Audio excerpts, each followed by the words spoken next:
آگے بڑھیں اور آپ کو بتائیں کہ خیبر پختونخوا میں طوفانی بارشوں اور سیلابی ریلے سے ہونے والے نقصانات کے نتیجے میں 12 افراد جاں بحق اور 18 زخمی ہو گئے۔ مزید تفصیلات اس رپورٹ میں دیکھیے۔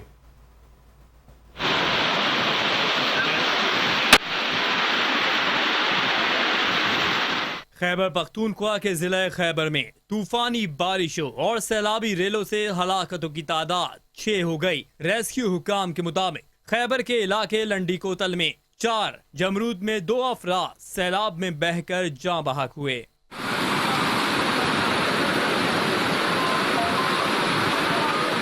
صوبائی ڈیزاسٹر مینجمنٹ اتھارٹی نے کے پی میں طوفانی بارشوں اور ریلے سے ہونے والے نقصانات کی رپورٹ جاری کر دی، جس کے مطابق خیبر پختونخوا میں بارشوں سے نوشہرہ، خیبر، مردان، بونیر میں نقصانات ہوئے، جبکہ باجوڑ، چترال، لوور دیر، ہزارہ ڈویژن، کرم اور شمالی وزیرستان میں حادثات پیش آئے۔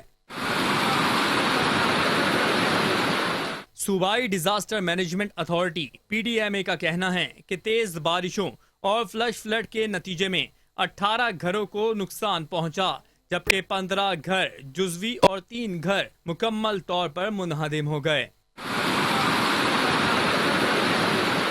رپورٹ میں بتایا گیا ہے کہ ان حادثات اور نقصانات کے نتیجے میں 48 گھنٹوں کے دوران صوبے میں 12 افراد جاں بحق اور 18 زخمی ہو گئے۔ مزید برآں متاثرہ اضلاع کی انتظامیہ کو متاثرین کو جلد امدادی سامان فراہم کرنے کی ہدایت کر دی ہے۔